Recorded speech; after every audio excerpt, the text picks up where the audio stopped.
এই নাম্বার আছে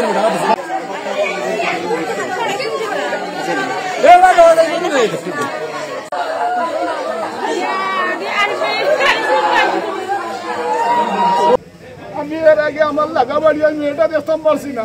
খুবই ভালো মেয়েটা লেখাপড়া ছিল এবং খুবই ভালো স্টুডেন্ট ছিল সে। যে ভিকটিম নিখোঁজ হওয়ার পর গত 12 তারিখ রাত্রে ভিকটিমের মা আমাদের থানায় জিডি করে। নিখোঁজের 3 দিন পর স্কুল ছাত্রী আঞ্জুমের লাশ বাড়ির পাশের কবরস্থান থেকে উদ্ধার করা হয়। জানা যায় গত বৃহস্পতিবার আঞ্জুম কোচিংকে যাওয়ার পরে আর বাড়ি ফিরেনি।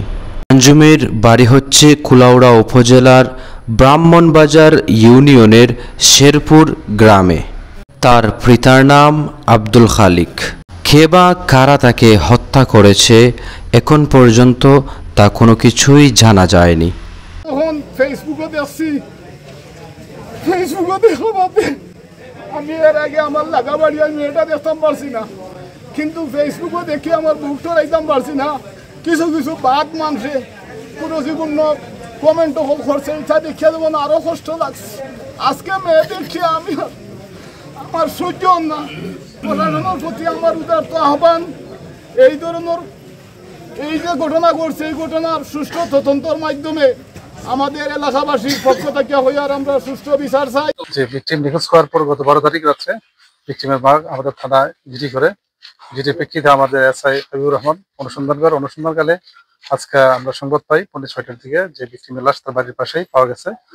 আমাদের বাতিজি সম্পর্কে লাগে খুবই ভালো মেয়েটা লেখাপড়া ছিল এবং খুবই ভালো স্টুডেন্ট ছিল সে, ছাত্রী ছিল। প্রত্যেকের মা বাবার একটা আশা বসে থাকে ছেলে মেয়েদের দিয়ে।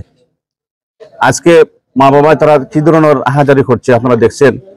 আমি একজন জনপ্রতিনিধি হিসাবে এই শান্তিপ্রিয় এলাকায় যারা এই দুর্ঘটনা ঘটাইছে আমি প্রশাসনের কাছে জোর দাবি জানাই, সঠিক তদন্তের মাধ্যমে এটা দৃষ্টান্তমূলক ভাবে শাস্তির ব্যবস্থা করা হোক। আসামিকে দরিয়া অবশ্যই প্রশাসন পারবে।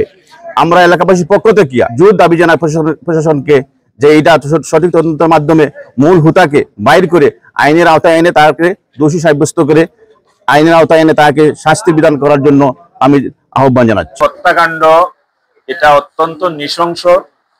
আমরা প্রথমে এটার নিন্দা জানাই, আর পাশাপাশি এটা যাতে সুষ্ঠু বিচার হয় এবং দোষী যে যেন দৃষ্টান্তমূলক শাস্তি পায় এটা আমরা দাবি জানাই। আর আমরা তৎক্ষণাৎ আমরা মহিলা পুলিশ সহ আমরা আসি, ওরা পুলিশের টিম এসে লাশ উদ্ধার করি, শ্রোতার প্রতিবেদন প্রস্তুত করছি। এখন আমরা পোস্টমর্টমে প্রেরণ করবো। তদন্ত সাপেক্ষে এটা বলা যাবে আসলে ঘটনাটা প্রকৃত উদ্ঘাটন হয়ে আসবে।